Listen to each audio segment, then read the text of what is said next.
Hello, and welcome to A New Deal, Reshaping Michigan's Economy the Michigan Way. I'm your host, Michael Witt. This week in our program, we are pleased to introduce two accomplished Michigan entrepreneurs, one in the field of software technology and the other, laboratory instrumentation. Richard Sheridan was so inspired by the great Thomas Edison that he designed his company's physical workspace on the principles of Edison's original invention factory in Menlo Park, New Jersey. Today, Menlo Innovations is busy partnering with other entrepreneurs and his Menlo high-tech anthropologists. They all work together in one big open room. One of Menlo's partners is Accuri Cytometers. Jennifer Baird started Accuri Cytometers to take advantage of a serious market need. Lab scientists love the cell-by-cell analysis that can be done by a flow cytometer, but these are bulky, expensive, complicated machines. Accuri spent 3 years perfecting its cell analysis tool, the C6 flow cytometer, to meet this market need. So we are pleased to present to you today, from Menlo Innovations, Rich Sheridan, and from Accuri Cytometers, Jennifer Baird. Well, welcome. Thank you for coming here today. Great to be here. Tell me about your business. Menlo Innovations is a software design and development firm. We're right in downtown Ann Arbor, fun space right across the street from Zingerman's.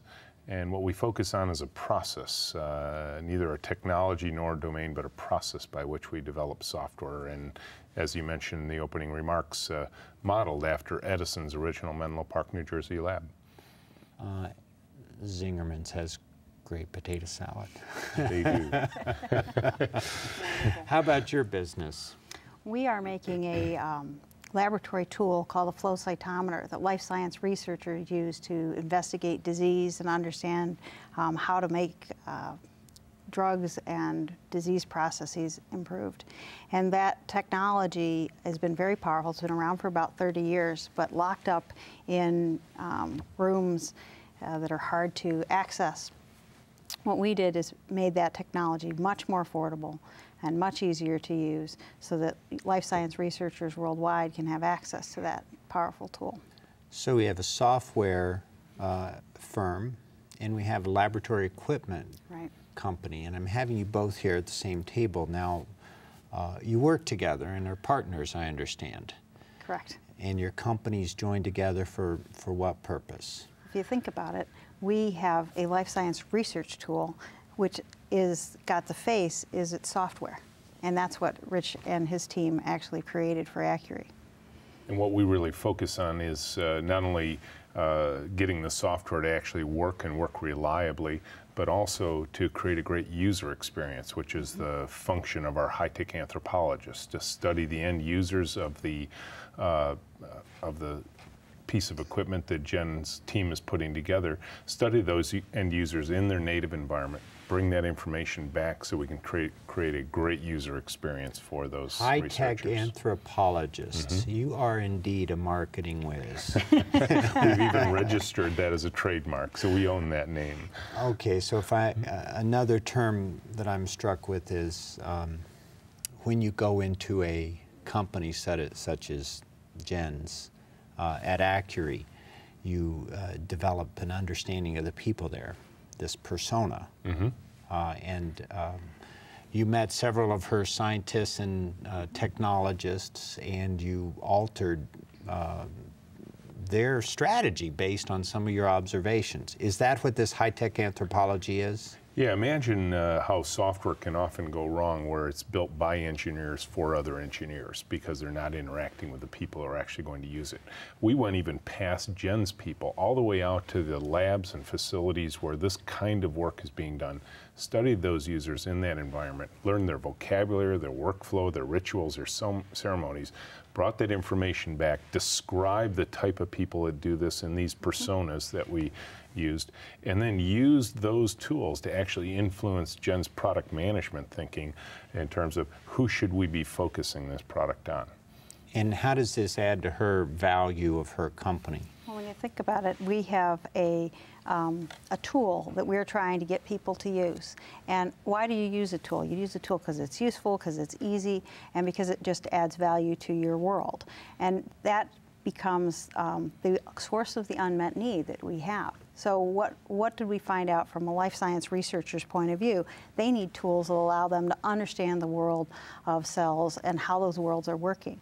The key for us is to realize in our industry, flow cytometers are like old-time mainframe computers. They're locked up in a room somewhere where they have special environmental controls. They have special people taking care of them, and you have to sign up weeks in advance to get your work done on them. We wanted to take a really powerful technology and actually move it onto the lab bench of all these researchers. So when you say you wanted to do that, your drive for it was first economic. This is a for-profit company you're running. It is a for-profit company we're running, but the key to having a for-profit company is finding a need that people are going to be climbing over the table saying, give me one. So you started with the market need. It's substantial, I'm assuming. We have a $1.5 billion industry. Excellent. And we have the very first thing that happened when Accuri, before it was even conceived, was we were talking with potential users of a product concept. We didn't have a product yet. And their first reaction to the idea that we were presenting to them was to say, I don't believe it can be done. When can I have one? And that is always a good place to start. So you identified a market need. And the market need was sizable. And you're located in Ann Arbor. We're located in Ann Arbor. And so you focused a bit more on research than perhaps on other topics because you have a wealth of talent and expertise. Yes, and a research institution like the University of Michigan just down the street. And flow cytometry is something that's used in the clinical environment for AIDS, leukemia, lymphoma, those kinds of things. But it starts with about half of the industry is actually in research labs. We're trying to understand how cells work in human bodies. Well, one of these flow cytometers has a variety of components, tubes, wires, liquids, pumps, sensors, software. Right. You access these parts from Michigan companies? Primarily. We actually started working with suppliers in the Ann Arbor area, partly because they were local and easy to access, partly because we've seen a tremendous transformation amongst many of the local companies, moving from auto industry routes typically to advancing into medical and life science research areas.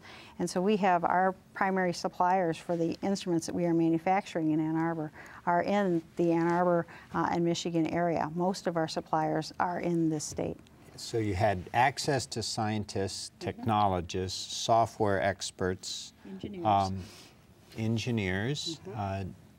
How about money? Did you have access to capital to help you build this company? It was pivotal. The state of Michigan, we actually accessed a large number of angel investors who are individual people who invest their money in a company. That's what got us through the first couple of years of Accuri's life, and one of those angel investors is sitting across the table from me. Menlo was one of those angels, and then we got venture capital from one of our local VC firms, Arboretum Ventures, which is based in Ann Arbor, who partnered with a Chicago-based firm called Baird Venture Partners. Ultimately, we had to go to the East Coast in Boston and get funding from there, but they were happy to come to Michigan to give us that funding. So the combination of you identifying a market need, a quality partner, was able to attract some early money from family, friends, and angels. All angels in my case. All my angels. family was not involved. And then venture capital follow on. Right. And now you're comfortable with sales that are growing really fast. Yes. Very fast. We launched our product in the beginning of 2008, and we're expecting in 2009 to more than triple, and we just launched into Europe. So last year we sold in the U.S., and now we're taking the big step into Europe, and we will be going global. So now we've become a global company, manufacturing right here in Michigan. A startup company with venture capital-backed funding. That's a success story I'm hearing more and more often. In this difficult economic times, you managed to identify a real customer need, and that it sounds like it's still your focus. Absolutely, and you start with just a couple of people, and now we're starting to measure in tens of people, and then you start keep growing from there. That's how businesses are built. So you are delighted to have this as your Jennifer Baird and Accuri as a customer. Absolutely. And as a shareholder. Yeah, one of the unique styles of work with Menlo is that we actually partner with our customers. So we dialed our rates down in half in exchange for equity in Accuri as well as royalty in the product. So every time Jen ships one of those units, they write us a check for it, which is but you have a lot at risk. Absolutely. You're investing both cash and a whole lot of sweat into these small companies. You have more than one of these companies? We've done this type of investment 10 times. 4 of them are now writing us checks for work we've done in the past. And I always tell people— Over how many years? We've been in business 8 years, and we've been doing this type of leveraged investment for 6 of those 8 years. And how many of those have failed? 2 of the 10 have failed. So that's excellent. So, yeah. I mean, 2 of the— Good results, Rich. Yep. Well, 2 of the 10 4 failing the is other, excellent, but 2 yeah, the it's a fact standard that, investor portfolio. So the 2 died. You said 4 writing checks? Yep, and the other 4 are somewhere in the middle. We brought a really big check on the first one we delivered. It was really a big milestone for both of us. Physically big. Yes, it was physically. It was about this big. Yes, they've been getting bigger now. Publisher's Clearinghouse size Yes, check. It's up on our exactly. wall. So it was a proud moment for us. I mean, it's a thrill for our team, to get a product to market. I mean, that's really where we derive our energy. It's fun to build the software. It's interesting technical work. Far more thrilling for the team to actually watch a product come to life, get to market, and have end users report back the kind of results that Accuri. Well, what kind of experience do you have when her, early stage, modest volume of units go up to thousands? Are you going to be able to handle that scale up? Well, it really doesn't influence us in terms of the volume as it will influence Jen. We just have to keep printing more CDs on that case. But we actually I'm sure you'll come up with new ideas. Oh, we do come up with new ideas, but we have a facility in Ann Arbor that can do thousands of them. And what we're doing is adding staff. Then they're very technically competent people, because this is very sophisticated equipment. It takes specialized manufacturing skills. So we've actually been recruiting people from the area who have skills in other industries, other companies, to come in and be our experienced workforce for building those instruments. And the interesting opportunity that will result from all of Jen's success in the marketplace for Menlo is that she's going to continue to run into new clients with new ideas that will begin to reflect themselves in new features or designs for the software, and they'll come back to us and ask us to enhance the software in those ways. It's really a long-term client relationship. You've set it up in a sensible way. You don't stop developing your product just because you're on the market, that's for sure. And I would think you wouldn't want to. No. You've always been a very diligent worker that way. Customers are wonderful sources of new ideas for what they need, and they know it better than anybody. And that's what building that product and figuring out how to do that correctly. If you're listening to your customers at each step of the way, and Menlo has been an integral part of us learning how to adapt some of their high-tech anthropology practices into beyond the software, but actually into the hardware development along the path. Well, how do you see over the next few years this relationship growing? Will it be more marketing oriented? Menlo has skill set in tweeting, Twitters, and blogs and bloggers and websites and software engineering. So your expertise can go cross-industry with this anthropology technique of yours. Absolutely. Yeah, we're... So what do you recommend for some of our small companies? I recommend an education-based marketing approach. I think that this day and age, we've become so good at turning off all of the inputs that are coming from the outside world. We have voicemail that we can delete. We have emails we can delete. We have caller ID that we can avoid. What you really want to do is tap into when people are looking for something like you do, that they find you and begin learning about you. Right. I always say, for the first time in the history of mankind, we know what's on people's minds, when it's on their minds, because they tell us. They sit down on that magical little Google box and type in what's on their minds, and we can trap on those words. We can begin to put up little ads that catch their attention and have them land on our website and begin paying attention to what it is we do. And those that stay, like Jen stayed for us, become pure gold.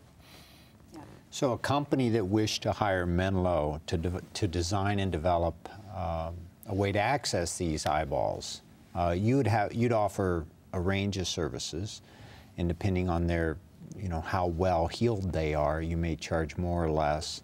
But you'd look at Google AdWords, so to speak. You'd design a program based on the customer. They would just, any other advice?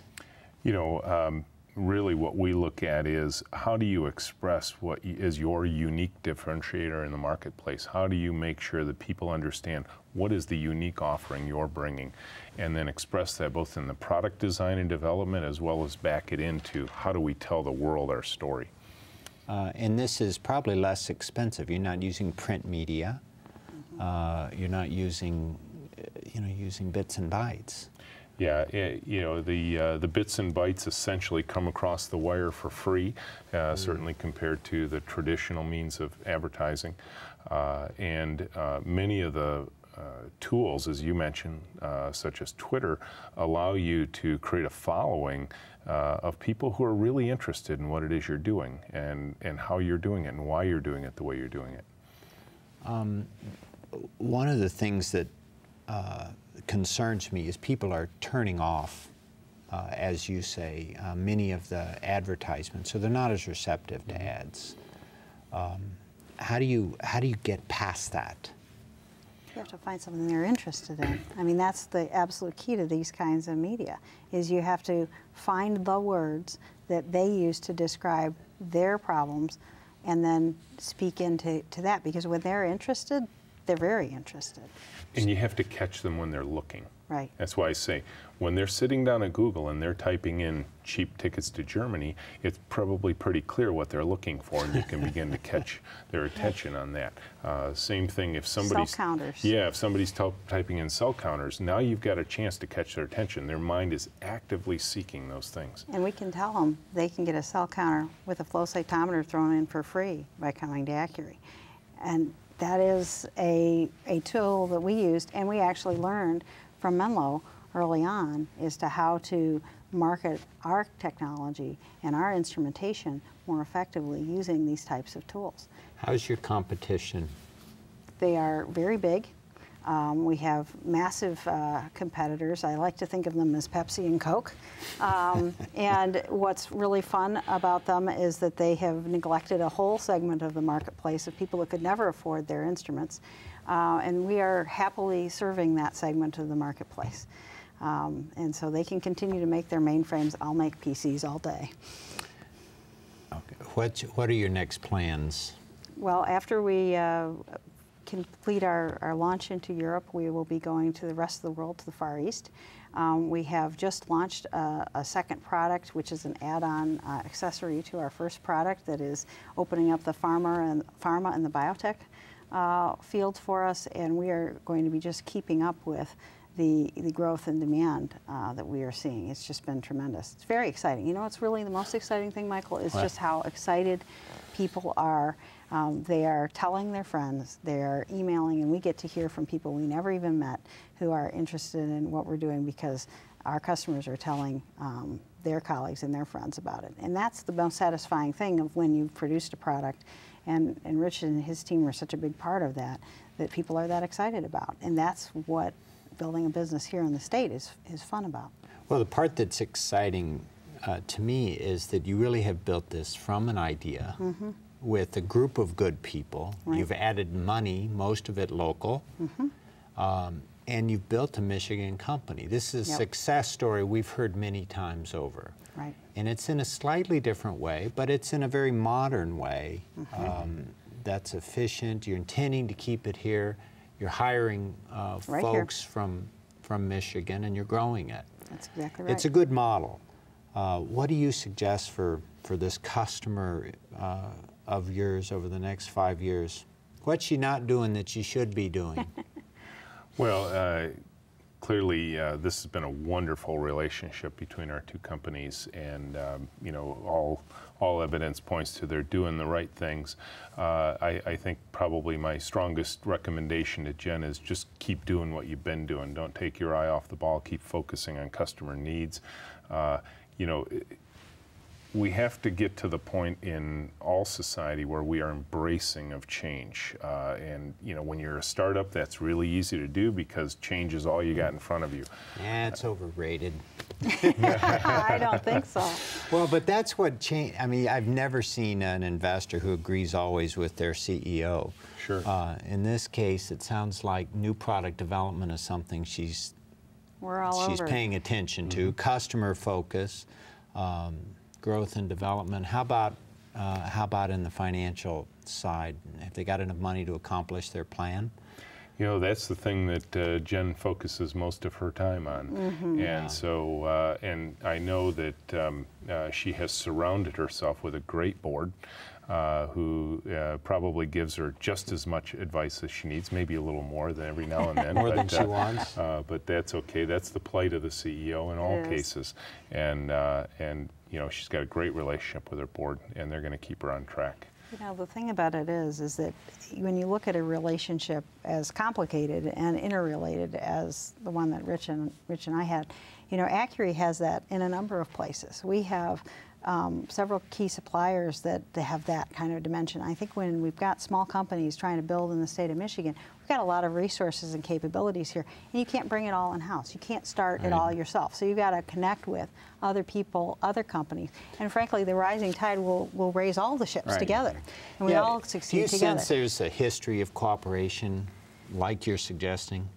Or is that something that we've been needing to work on in the state? I think it's something that we can always continue to improve upon. Excellent. I know that there have been moments in our relationship with Menlo where people have been like, oh, you know, you can't do that. You're supposed to be at arm's length. It's like, no, actually, we are in the same boat together, and we're going together. And we do the same thing with our suppliers. I think the state has had a history and some seasons where supplier and manufacturer relationships can get strained. And actually what we find is that when we collaborate and bring people together on that stuff, the outcomes are better. When you're more transparent in your communication, the outcomes are better. And I get better service, and they get better information to run their business. So I try to be proactive. They understand where you're going, what your requirements will be, your financial needs. Absolutely. And so we spend time on that. The proudest moments for me are when there are folks from Accuri visiting Menlo, interacting and collaborating with us. And if you walked in the room, you wouldn't be able to tell who was who. Correct. So if I had to summarize some of your recommendations for customers in Michigan, they would use Menlo when they're looking at some thorny problems related to software. They need creative solutions brought in a new environment from a different point of view. You're friendly and easy to work with. Absolutely. And what people come to us for is fresh perspective. Absolutely. You know, often the experts in a particular field have stopped asking the questions that are critical to creating an innovative product for the market. And if someone wished to work with Accuri and Jen Baird, you would encourage suppliers in the state to call you up and say, here's what we can do. Absolutely. Here's what we're good at. Here's what we're best in the world at. Because they are here in the company. We have some great capabilities here, and we're looking for people that want to have those long-term collaborative relationships that really build up the capability and economic activity in this state, because that helps everybody. That so is the really diversification of a supplier from perhaps auto industry to auto industry and laboratory instrumentation would be something you'd encourage. They have to understand, just like we were talking about earlier, where you have to focus on what your customer needs. You know, the customers are different in a business like mine versus a business like the big three auto companies. There are different needs, and they'll need to learn about that. As we're going through this process, Rich, I see the combination of both of your businesses being far more valuable. It's going to help your shares increase in value. Absolutely. And it's going to help your customers allow them to access new markets, if we can get suppliers working with you closely, I'm assuming you're not outsourcing your work. No, not at all. We're bringing it in-house, actually. How's that? In a sense that we originally thought we were going to outsource our manufacturing because that was where investors were pushing us. And instead we ended up saying, no, we think we need to do it here in the state. And we brought all of our manufacturing, the final assembly test for our instruments in-house so that we would have really tight communication between our product development team, our commercial team, and our manufacturing function, and to facilitate all of that. Was that your plan at the outset? No, it wasn't the plan at the outset. How did that change? It changed because we realized that what we make is complex scientific equipment, and it is important that there be that synergy within the company. So we actually kind of moved the line and said we're going to actually supply, get sub-assembly supplied as opposed to the final assembly. Well, that's all the time we have for today. Thank you, Rich Sheridan. Thank you, Jennifer Baird. And thank you for joining yet another conversation with some of Michigan's best and brightest business people. With people like Richard Sheridan and Jennifer Baird at Menlo Innovations and Accuri Cytometers, we can expect extraordinary breakthroughs at the forefront of software and laboratory technology. As we continue our conversations each week, we strive to highlight the progressive endeavors that shape businesses in the current economic climate. With massive media coverage of our state's downturn, perhaps we can shed a light on some of our gains that go unreported. The loss of jobs is calling for us to move forward. Michigan is calling us to move forward together in a state whose history has always been innovation applied in a practical way, the Michigan way. Thank you, and see you next week on A New Deal. Join Michael next week as he welcomes Pat Morand, Managing Director of the Southwest Michigan First Life Science Fund, as they discuss the process of attracting venture capital funding. That's next Friday at 9:30 p.m. with rebroadcast Sunday at 1:30 p.m.